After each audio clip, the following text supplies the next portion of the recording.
Everyone, मैं हूं doctor Nishtha. Welcome to youtuber Supergrades. And आज हम देखने वाले हैं कि इंग्लिश के लिए फॉर CUET 2026 आपको क्या स्ट्रैटेजी रखनी चाहिए, what plans you should have in your mind and जिनको आपको एग्जीक्यूट करना चाहिए विद एफिशिएंसी एंड केयर। ठीक है, तो सबसे पहले चीज हम यहाँ पे देखते हैं कि इंग्लिश के लिए सबसे ज्यादा इंपॉर्टेंट क्या है। वो है उसका सिलेबस और exam pattern. As we all know already, NTA ने जो सिलेबस रिलीज किया है उसमें इंग्लिश का सिलेबस वेल डिफाइंड नहीं है। उसके हिसाब से अगर आप देखें तो ब्रॉडली उसमें लिखा हुआ है कि आरसीज आएंगे, आपके सेंटेंस रीअरेंजमेंट वाला पार्ट आएगा, वहां पे चूजिंग द करेक्ट वर्ड आ जाएंगे, सिनोनिम्स एंटोनिम्स आ जाएंगे, वोकैबुलरी आ जाएंगे, हो गया। इतना शॉर्ट में वहां पे सिलेबस मेंशन्ड है। इसके अलावा भी there is a lot that can come. और ये हमें कैसे पता चला? एक तो प्रीवियस ईयर ट्रेंड्स के हिसाब से, दूसरा if you look eight NTA syllabus carefully, उसमें लिखा है कि इसमें से you may gate questions from the following topics, but these are not limited to these topics। मतलब जो क्वेश्चंस आएंगे वो इन टॉपिक्स में से आएंगे, लेकिन देयर इज नो लिमिट। इसके अलावा भी बाहर से बहुत कुछ आ सकता है। So NTA has played safe here, तो why not we play safe as well. ठीक है, तो सबसे पहले तो आपको एग्जाम के पैटर्न को और मार्किंग स्कीम को समझना है। इन शॉर्ट अगर आप देखो, मार्किंग स्कीम क्या है? +5 for correct answers, -1 for incorrect answers. ठीक है, ये तो सिंपल है अंडरस्टैंडिंग में। अब मतलब फॉर एग्जाम्पल, अगर there are 2 questions that you have attempted, एक करेक्ट किया एक गलत किया, तो you will be awarded 4 marks not 5, क्योंकि 5 में से 1 मार्क डिडक्ट हो जाएगा फॉर द इनकरेक्ट आंसर। ठीक है, ऑफ कोर्स 0 है फॉर अनआंसर्ड क्वेश्चंस। ठीक है, तो उसमें ना कुछ डिडक्ट होगा ना कुछ आपको मिलेगा। एक और यहाँ पे क्राइटेरिया आता है, स्पेशल वाला जो क्राइटेरिया है वो है +5। आपको कब मिलेंगे? जो स्पेशल क्राइटेरिया के हिसाब से है वो तब मिलेंगे जब या तो जो आपने आंसर करेक्ट मार्क किया है वहां पर, वो उस वक्त जो इनिशियल आंसर की रिलीज हुई उसमें तो करेक्ट नहीं है, लेकिन later on when you file for it और उसमें जब और फाइनल आंसर कीज आती हैं, तो उस वक्त अगर वो आंसर पता चला कि हाँ ये आपने करेक्ट मार्क किया था लेकिन पहले गलत बताया गया था, तो उस केस में आपको +5 दिया जाएगा। अगर सारे ही ऑप्शंस करेक्ट हैं तो +5 दिया जाएगा। अगर वो क्वेश्चन ही पूरा गलत है तो भी आपको +5 मिलेगा, अगर आपने अटेम्प्ट किया है तो। बट अगेन, फ्लूक्स मारने से अच्छा है you play safe in the exam. सिर्फ if you are not dead sure कि हाँ ये तो करेक्ट है, मैंने तो सही किया है, ये तो एनटीए की गलती है, जब तक आप इतने कॉन्फिडेंट नहीं है तब तक do not go for attempting the question. ठीक है, क्लियर?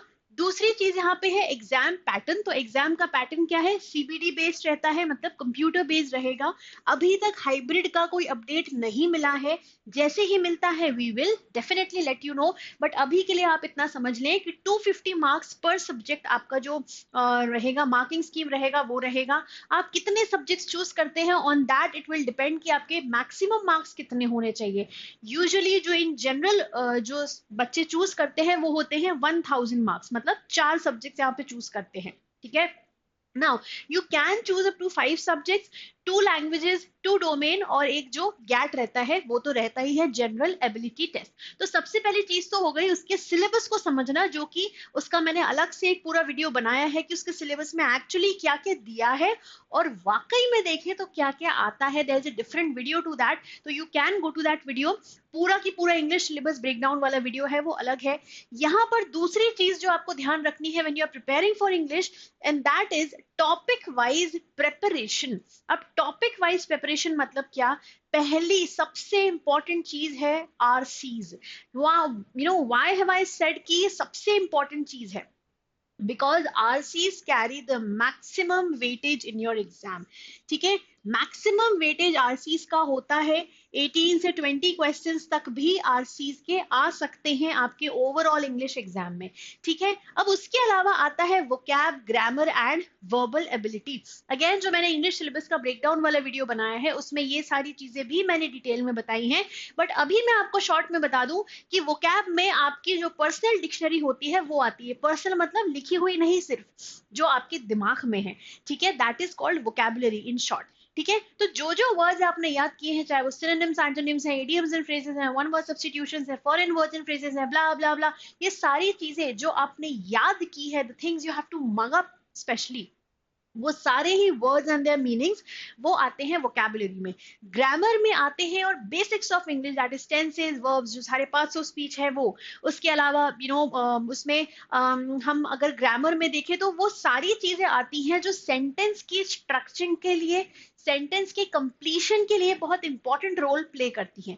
तो वो सब चीजें हमारे ग्रामर में इंक्लूडेड होंगी, specifically the parts of speech and tenses. ठीक है, उसके बाद फिर हमारे वर्बल एबिलिटी में आ जाते हैं हमारे पैराजम्बल्स, जो सेंटेंस रीअरेंजमेंट होता है वो।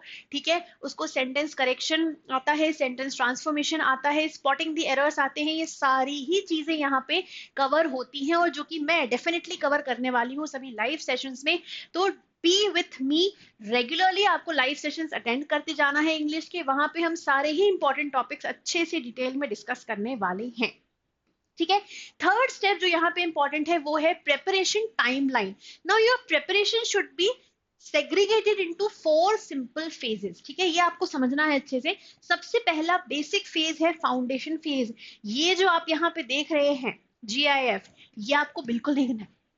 ये जो कर रहा है ये क्या हो रहा है, दिस इज पैनिक वाला जो एक्सप्रेशन है वो, देखा, you don't have to do this. So if you are here with us regularly, तो आपको ये वाले स्टेज तक पहुंचने की जरूरत ही नहीं पड़ेगी, ट्रस्ट मी ऑन दैट। ठीक है, तो सबसे पहला फेज है फाउंडेशन फेज, जो सबसे ले द फेज वेयर यू ले द फाउंडेशन टू समथिंग। ठीक है, तो फाउंडेशन मतलब सबसे बेसिक वाला फर्स्ट स्टेप जो है। उसके बाद स्ट्रेंथनिंग वाला फेज, उसके बाद आता है प्रैक्टिस करना, जो जो आपने सीखा याद किया है उसकी प्रॉपर प्रैक्टिस, उसको अप्लाई करना विथ प्रॉपर स्पीड। और फोर्थ आता है एग्जाम सिमुलेशन, जिसमें आप प्रॉपर एग्जाम वाला एनवायरनमेंट रखेंगे और उसमें क्वेश्चन सॉल्व करते जाएंगे।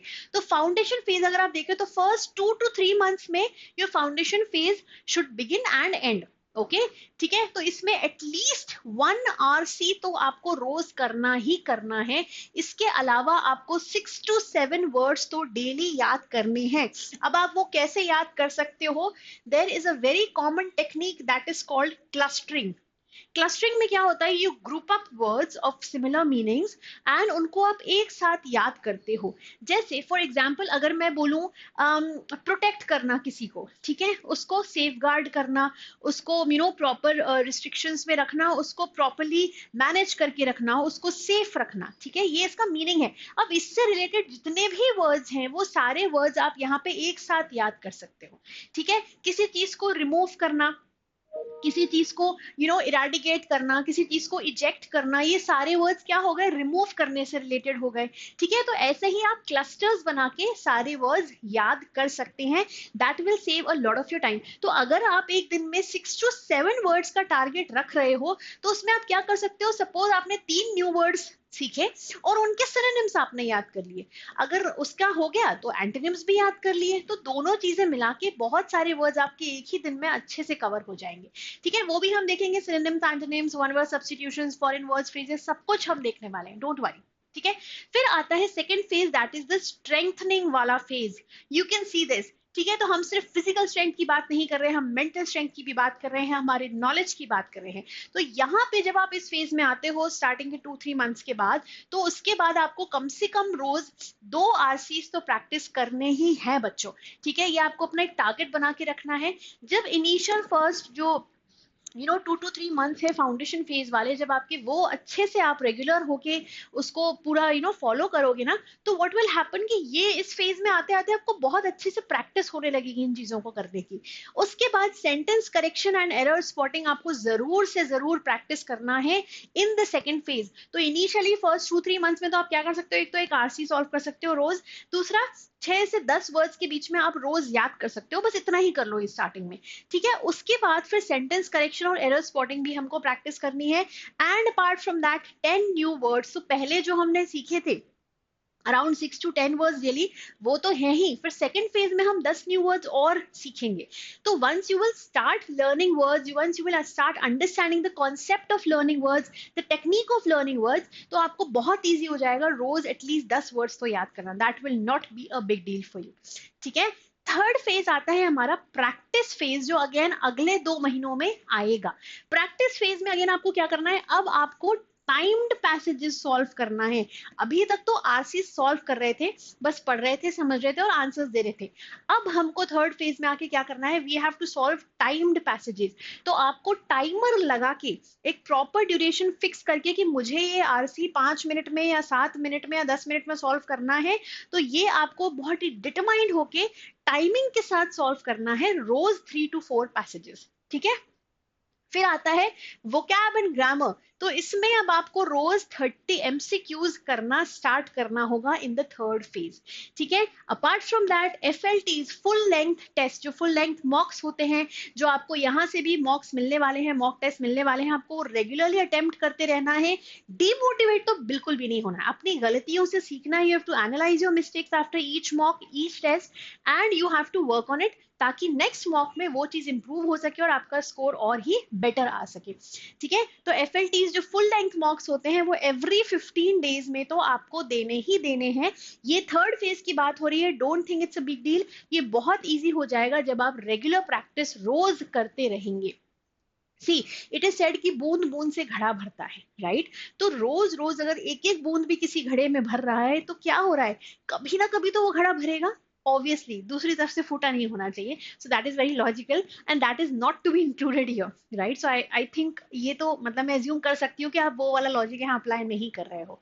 ठीक है, तो एग्जाम सिमुलेशन ये है हमारा लास्ट एंड फाइनल फेज। इसमें आपको रियल टाइम एग्जाम इन्वायरमेंट पूरा अपना बना के, बिल्कुल साइलेंस के साथ, बिल्कुल अपना पूरा फोकस वहां पर एग्जाम पर रख के, प्रॉपर टाइमर लगा के आपको क्वेश्चंस को सॉल्व करना है।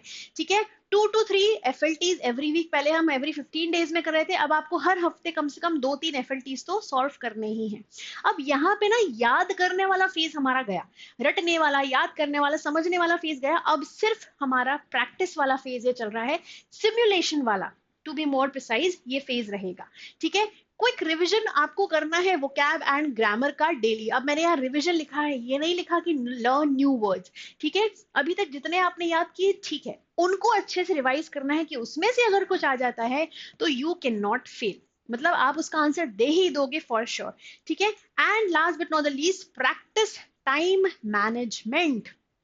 टाइम मैनेजमेंट अगेन मैं क्यों बोल रही हूँ, क्योंकि आपको ये पता होना चाहिए कि आपको एग्जाम में टाइम मैनेज कैसे करना है। तो can you look at this cute little, I think penguin type, penguin तो नहीं है, that's a cute bird, I love birds very, to be very honest. ठीक है, तो ये जो प्यारा सा बर्ड है, इसको आप देख रहे हो, ये कितना घबराया हुआ है, कितना जल्दी जल्दी टाइम मैनेज करने की कोशिश कर रहा है, बट देख के लग नहीं रहा है कि इससे हो पा रहा है। तो हमको इस वाले स्टेज तक नहीं पहुंचना है, हमको टाइम मैनेज करते हुए पहले से ही चलना है, along with the practice we were doing. ठीक है, ताकि एंड मोमेंट पर आकर आपको टाइम मैनेज करने में बिल्कुल भी डिफिकल्टी फेस ना हो। अब आप टाइम मैनेज कैसे करोगे, this should be your sequence in the exam. ठीक है, this is my personal opinion. सबसे पहले गो फॉर आरसीज। ठीक है, आपने अगर आरसीज प्रॉपर्ली सॉल्व कर लिए तो that means half the battle is won. Okay, उसके बाद go to vocab and grammar. Vocab and grammar में ना ज्यादा टाइम नहीं लगता, you don't have to understand a lot. RCs में you have to read, then understand the passage, summarise the passage and then answer the questions. This is not to be done in vocab and grammar. Vocab and grammar में क्या होता है ना, आता है तो आता है, नहीं आता तो नहीं आता, there is no in between. ठीक है, तो अगर आपका वोकैब एंड ग्रामर स्ट्रांग है, जो कि आप मेरे साथ यहाँ पर स्ट्रांग करने वाले हो, तो वोकैब एंड ग्रामर स्ट्रांग होते ही आपके ये वाले मार्क्स तो पक्के हैं। ठीक है, then comes para jumbles. Para jumbles क्या होते हैं, सेंटेंस रीअरेंजमेंट। आपको एक रैंडम से ऑर्डर में सेंटेंसेस दे दिए जाएंगे, you will be asked to rearrange दो sentences in proper order following proper grammar rules. ठीक है, तो आपको उनको वैसे अरेंज करना होगा। So this should be your time management trick. Okay, चलो next and the most important is develop smart habits.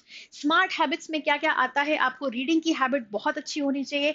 I know there are a lot of you who do not like to read, but बच्चा you have to develop this habit. ठीक है, the sooner you do it the better it will be for you. ठीक है, तो daily reading की आपको practice करनी है। एक अच्छी सी नॉवल उठा लो, कोई भी इंटरेस्टिंग सी, जिसमें आपको पसंद हो, जो भी आपको जॉनरा पसंद आता हो, आपको crime, suspense, love stories, fictional stories, जो पसंद आता है, just pick up a novel. ठीक है, जो भी आपको सिंपल लैंग्वेज में एक नॉवल मिलती है वो अच्छी सी उठा लो, जो इंटरेस्टिंग हो। It has to be interesting. Okay, now this is also again something you need to understand. कुछ भी बोरिंग सा उठा लोगे, बड़ी सी मोटी सी नॉवल उठा लोगे, तो फिर आपका जो बचा कुचा डेडिकेशन है ना, वो भी खत्म हो जाएगा। तो पिकअप अ बुक जिसका आपको लग रहा है स्टोरी पीछे वो समरी पढ़ के कि हाँ ये इंटरेस्टिंग है, आई कैन रीड इट। जैसे मेरा पर्सनल फेवरेट जो जॉनरा है वो है क्राइम, सस्पेंस, थ्रिलर वाला। ठीक है, मर्डर मिस्ट्रीज वाला। मुझे उसमें बहुत मजा आता है। Once I begin reading the book, I keep on reading it. मतलब खाने पीने का कुछ होश नहीं रहता। तो वो वाली हैबिट आपको डेवलप करनी है। ऑब्वियसली खाने पीने का होश भी रखना है, साथ साथ पढ़ाई का भी होश रखना है। But I am just giving you an example. ठीक है, तो डेली रीडिंग तो बहुत ज्यादा इंपॉर्टेंट है।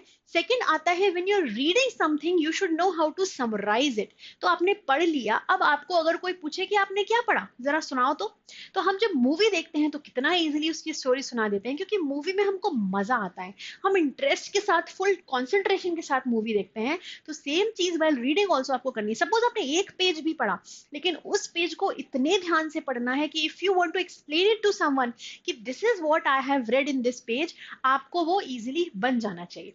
ठीक है, तो समराइज करके and then you have to answer. अगर मैंने उसमें से आपको सपोज कोई क्वेश्चन पूछ लिया उस पर्टिकुलर पेज से, तो you should be able to answer it well enough. Clear? Then the next one is analyzing your mistakes. This is again very important because mistakes तो सबसे होती है, to err is human, right? But analyzing your mistakes is extremely important. मैंने क्या गलती की अपने mock में, अपने एफएलटी में, ये मुझे पता होना चाहिए, वो तो इंपॉर्टेंट है ही, बट उस पे वर्क करना इज इवन मोर इम्पोर्टेंट। ठीक है, क्या? सो that is again important and daily revision is obviously of utmost importance. जो आपने पढ़ा है अगर आप वो रिवाइज नहीं करेंगे तो कैसे रिटेन करेंगे, राइट? तो डेली रिविजन अगेन बहुत इंपॉर्टेंट है। So remember these 4 phases.